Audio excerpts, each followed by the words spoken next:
एक घना जंगल था जहां बूंदें धरती को छूने में लगी थी। कई दिनों से लगातार बारिश हो रही थी जिसने हरियाली को तरोताजा किया था, लेकिन साथ ही जंगल के निचले हिस्सों में पानी भर गया था।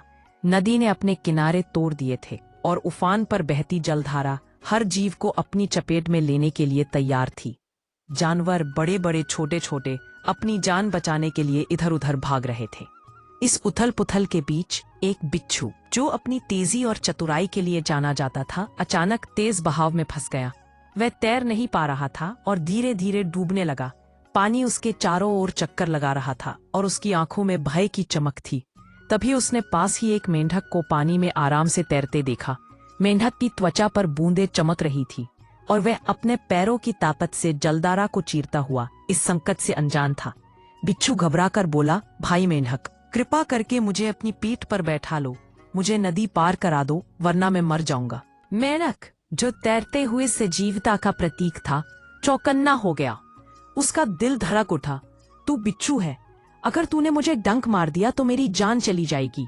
बिच्छू ने बड़ी मासूमियत से कहा, भाई, अगर मैं तुझे डंक मार दूंगा तो मैं भी डूब जाऊंगा। भला कोई अपनी जान क्यों खतरे में डालेगा? मेंढक कुछ देर सोचता रहा। उसके मन में संदेह के बादल उमड़ने लगे, लेकिन बिच्छू की बात तर्कसंगत लगी। उसने मन ही मन कहा, यह सही कह रहा है, और आखिरकार उसने बिच्छू को अपनी पीठ पर बैठा लिया।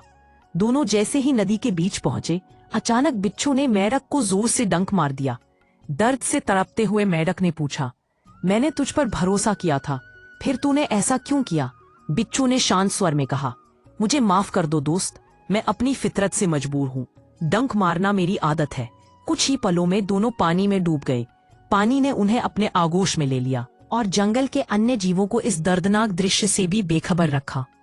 इस कहानी से एक गहरा सबक मिलता है। इस दुनिया में कुछ लोग ऐसे होते हैं जिनकी आदत कभी नहीं बदलती। वे भरोसा जीतने के लिए मीठी बातें जरूर करते हैं, लेकिन मौका मिलते ही अपनी असली फितरत दिखा देते हैं। इसलिए हर किसी पर आंख मूंद कर भरोसा करना समझदारी नहीं है।